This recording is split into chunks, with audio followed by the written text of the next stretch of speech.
Welcome back to my YouTube channel students. Last video में मैंने आपको क्लास 7th का चैप्टर नंबर 18 वेस्ट मैनेजमेंट उसके बारे में इंट्रोडक्शन दी थी। बेसिकली मैंने आपको बताया था कि हम इस चैप्टर में कौन कौन से टॉपिक्स कवर करेंगे। तो इस वीडियो में हम करेंगे detailed study of the chapter waste management. तो स्टार्ट करते हैं। All living organisms generate waste. सारे लिविंग ऑर्गेनिजम्स वेस्ट जनरेट करते हैं। Nature manages this waste efficiently and wisely. हमारा जो नेचर है, हमारी जो कुदरत है, इस वेस्ट को अच्छे तरीके से वाइजली मैनेज करती है। She uses trees to clean the air and soil organisms to recycle waste and keep the soil fertile. तो हमारी जो कुदरत है, हमारी जो धरती है, वो पेड़ों का इस्तेमाल करती है हवा को साफ़ करने के लिए, छोटे छोटे सॉइल के ऑर्गेनिजम्स को यूज़ करती है वेस्ट को रिसाइकल करने के लिए और मिट्टी को उपजाऊ बनाए रखने के लिए। She keeps the waters clean by letting aquatic organisms recycle waste. और वो पानी को भी साफ़ रखती है एक्वाटिक ऑर्गेनिजम्स के ज़रिए। एक्वाटिक ऑर्गेनिजम्स जो हैं वो पानी को रिसाइकल कर देते हैं, पानी के वेस्ट को रिसाइकल कर देते हैं। For centuries she managed the waste generated by us too। हज़ारों सालों तक धरती ने ही उस वेस्ट को मैनेज किया है जो हम इंसानों ने जनरेट किया है।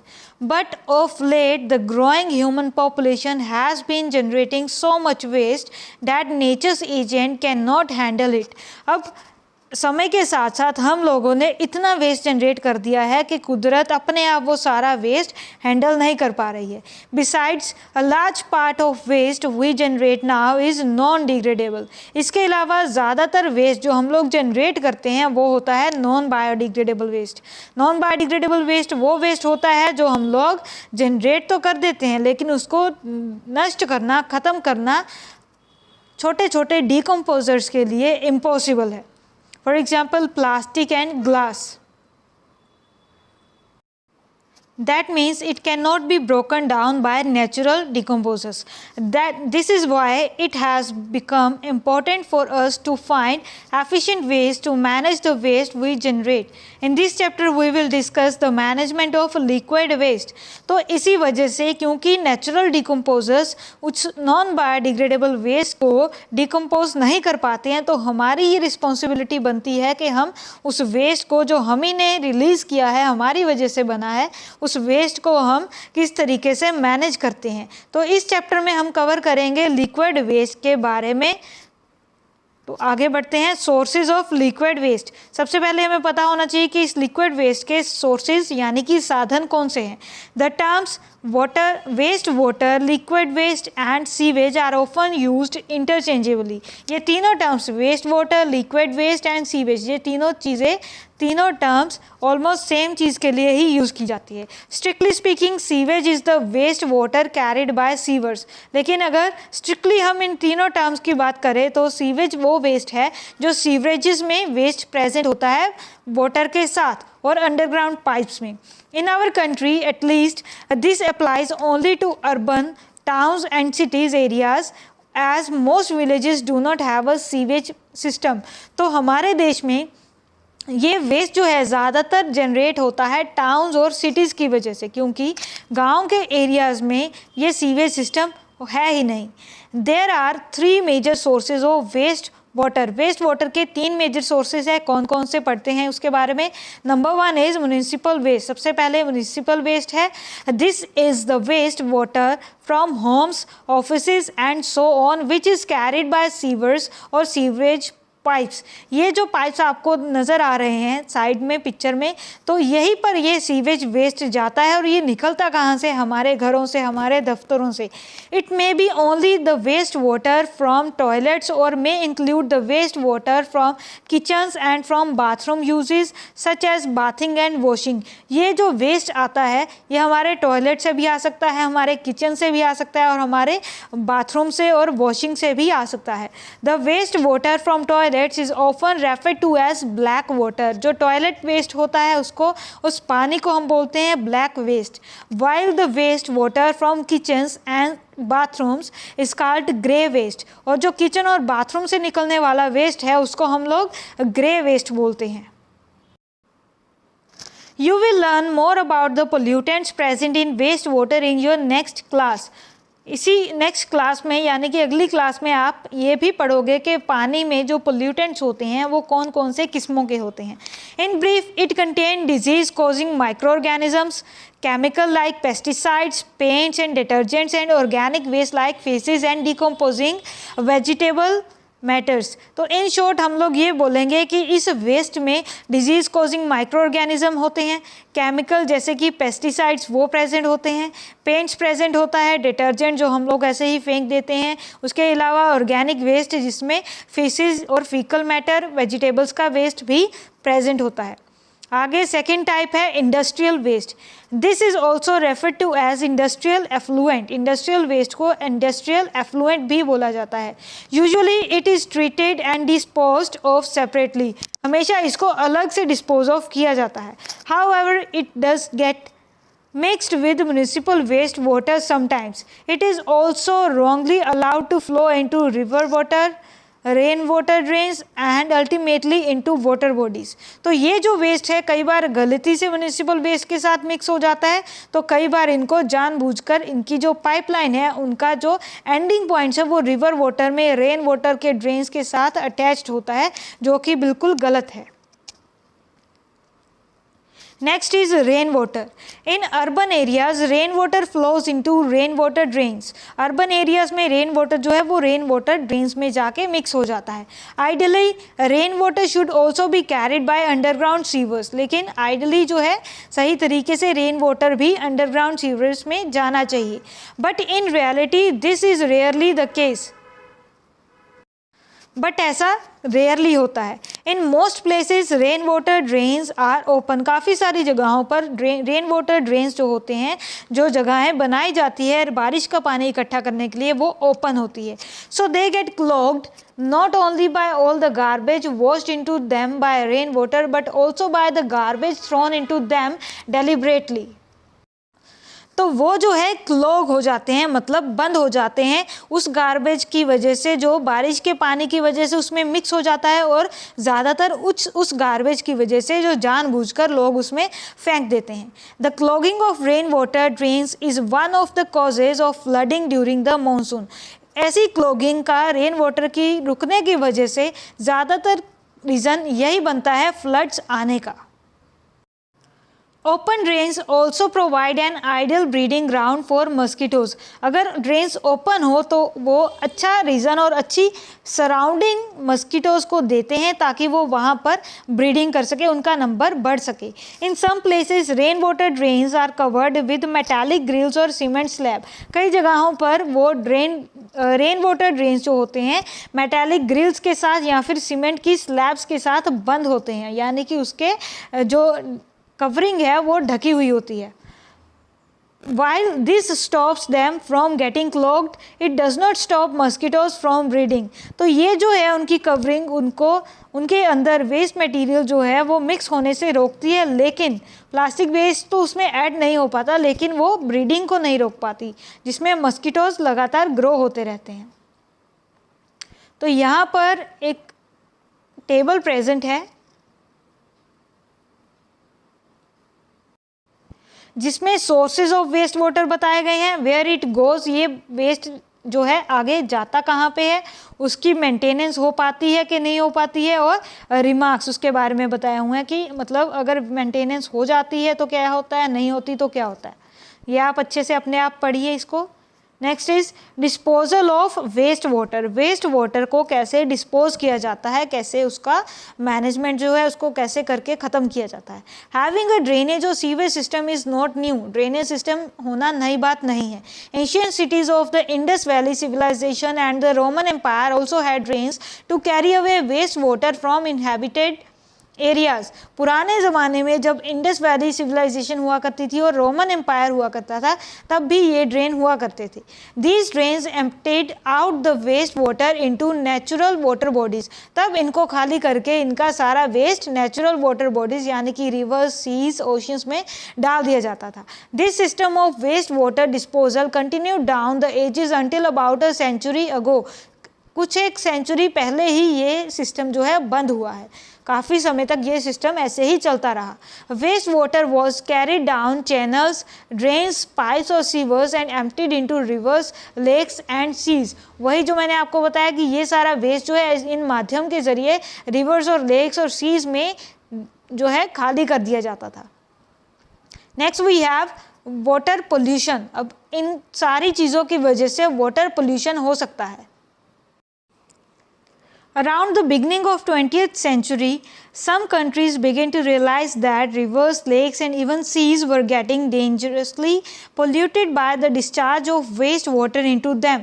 20वीं सदी के शुरुआत में कुछ देशों के लोगों को ये महसूस हुआ कि जो हम लोग ज़्यादातर अपना वेस्ट मटेरियल जो है पानी के साथ जो मिक्स हुआ पड़ा है उसको रिवर्स में उसको डिस्कार्ड कर देते हैं। इसकी वजह से क्या हो रहा है कि हमारी जो लेक्स हैं, रिवर्स हैं और सीज हैं वो काफ़ी ज़्यादा गंदे तरीके से पोल्यूट हो रही हैं।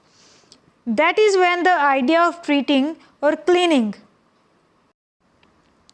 Waste water started gaining ground. तभी ये आइडिया वेस्ट वाटर को ट्रीट करने का, उसको साफ करने का आइडिया लोगों के दिमाग में आया। However the water bodies of the world have not really become much cleaner since then. लेकिन तब ज़्यादातर देशों की, सारी दुनिया की जो वाटर बॉडीज़ थी वो अच्छे से साफ़ नहीं हो पाई। This is because of the growing human population is generating more and more sewage. ये इस वजह से क्योंकि इंसानों की पॉपुलेशन जो है, इंसानों का जो नंबर बढ़ता हुआ तेज़ी से बढ़ता जा रहा है, उसकी वजह से ज़्यादा पोल्यूशन भी साथ में बढ़ता जा रहा है।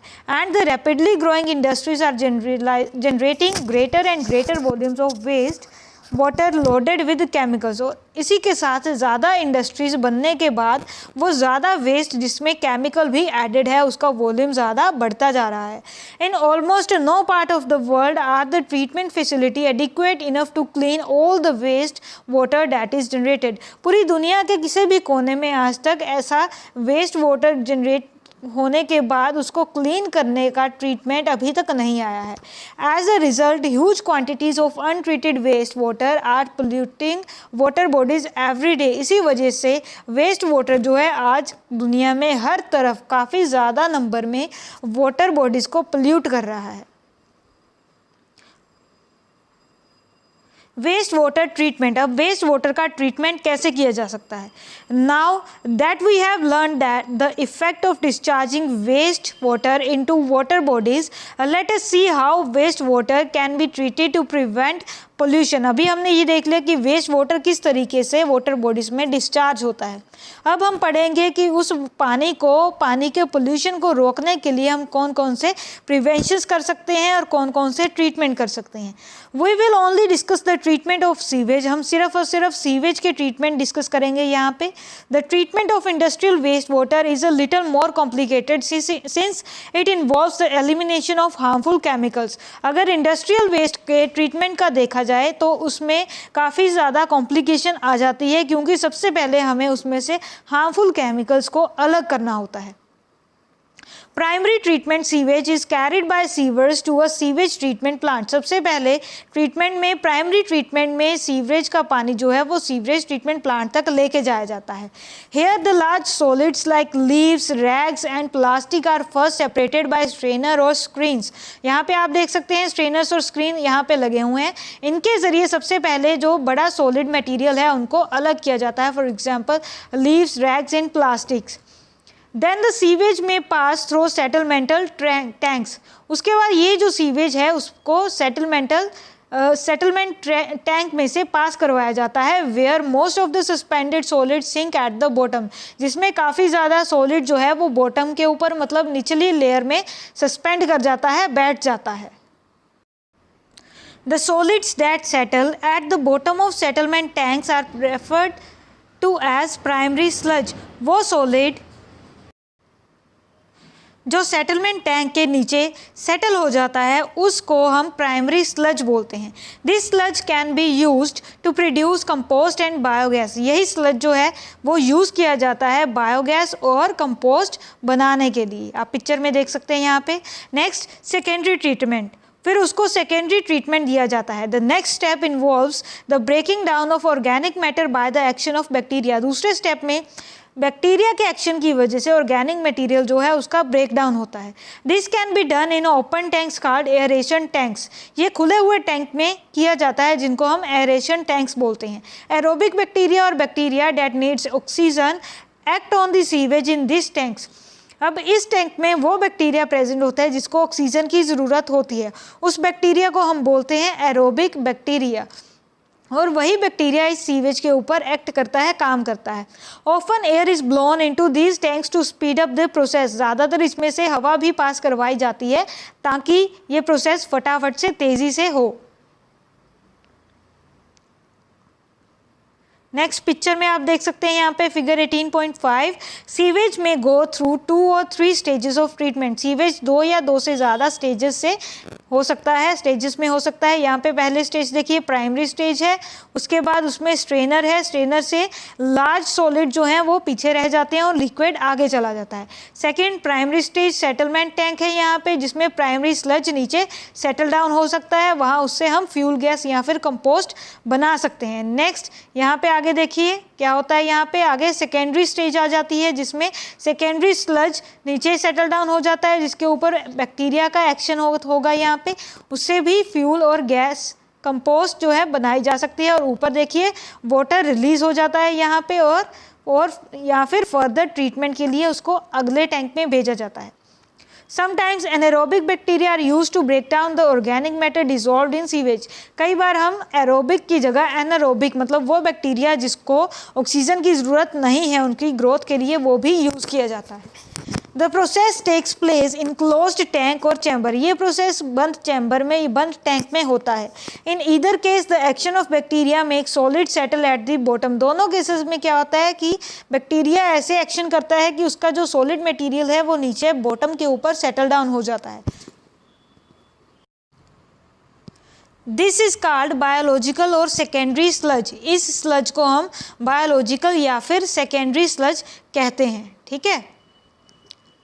Thus, two can be used to produce compost and biogas. इसी तरीके से हम दोनों केसेस में प्राइमरी स्लज और सेकेंडरी स्लज से बायोगैस और कंपोस्ट बना सकते हैं। Next is tertiary treatment. Tertiary means third treatment. Sometimes the wastewater is treated further before being discharged into water bodies. कई बार हम वाटर बॉडी में पानी को रिलीज करने से पहले उसको तीसरी बार फिर से ट्रीट करते हैं। It may be passed through the sand filters or man-made ponds containing reeds and certain organisms that clean out some dissolved chemicals. कई बार इसको man-made sand filter से पास करवाया जाता है या फिर man-made पॉन्ड से पास करवाया जाता है, जिसके वजह से ये और भी ज़्यादा क्लीन हो जाता है और इसके अंदर का डिज़ोल्व्ड केमिकल जो है वो आगे क्लीन हो सकता है।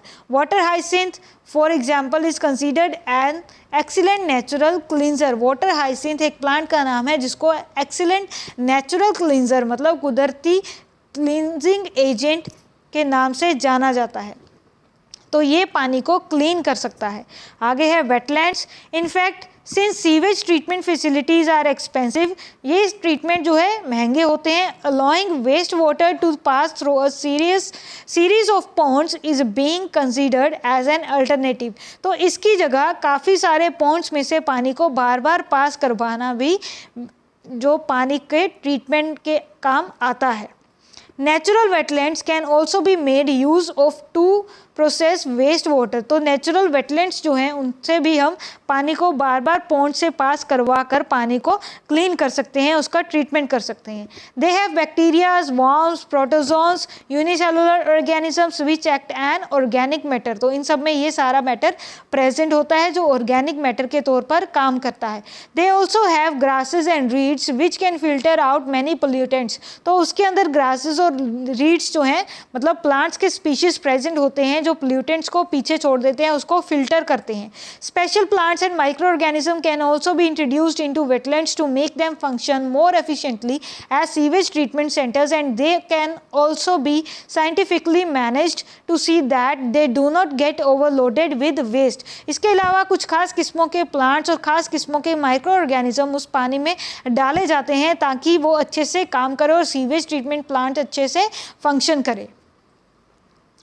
What we can do, अब हम क्या कर सकते हैं? We can do our bit to reduce the load of pollutants in wastewater and the pressure on wastewater treatment plants.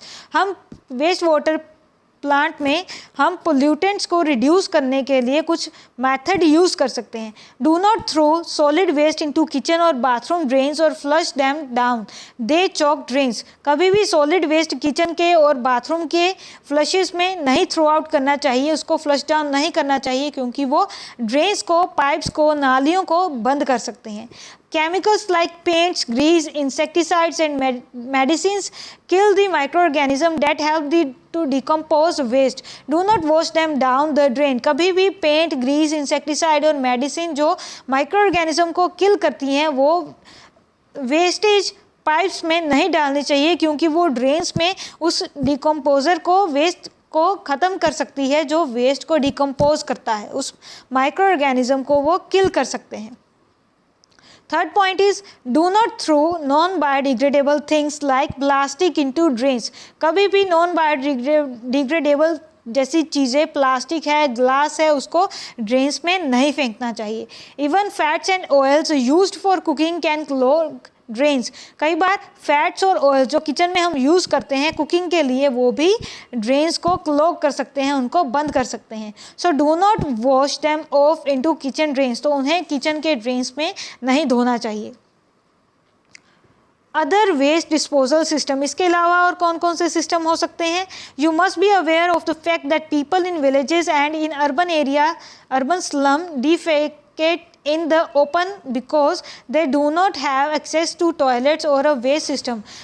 कई बार आपने ये भी देखा होगा कि गांव के लोग जो है और स्लम एरियाज़ के जो लोग हैं वो डिफिकेट करते हैं, मतलब अपना वेस्ट रिलीज़ कर देते हैं ओपन एरियाज़ में क्योंकि उन्हें टॉयलेट जो हैं वो अवेलेबल नहीं होते हैं। The pollution of water bodies by the washing of this waste by rain is a major cause for the spread of water borne diseases during the rainy season. Rainy season में इस waste की वजह से होने वाले बारिश के बाद ये सारे जो वेस्ट है वो पानी में मिक्स हो जाता है और जिसकी वजह से वाटर बोर्न डिजीजेज हो सकती हैं। Many NGOs are working together with villages and government officials to make sanitary toilets available in villages. तो काफ़ी सारे NGOs जो हैं, सरकारी और गैर सरकारी NGOs जो हैं वो काम कर रहे हैं ताकि लोगों के लिए वो सैनिटरी टॉयलेट्स अवेलेबल करवा सकें। The waste from such toilets is fed into a biogas plant. तो इस टॉयलेट से निकलने वाला वेस्ट जो है वो बायोगैस प्लांट्स में जाता है। Micro organism act on the excreta inside the biogas plant, तो वहाँ पर माइक्रो ऑर्गेनिज्म इस वेस्ट के ऊपर एक्ट करते हैं। The gas produce can be used as fuel, तो वहाँ से उस स्लज जो निकलता है उसको एज अ मैन्योर यूज़ किया जाता है, खाद के तौर पे यूज़ किया जाता है और वहाँ से बायोगैस जो रिलीज़ होती है उसको इस्तेमाल किया जाता है as a fuel. Among other methods of waste disposal is a traditional toilet used in Ladakh. इसके अलावा एक ट्रेडिशनल मेथड लद्दाख में यूज़ किया जाता था।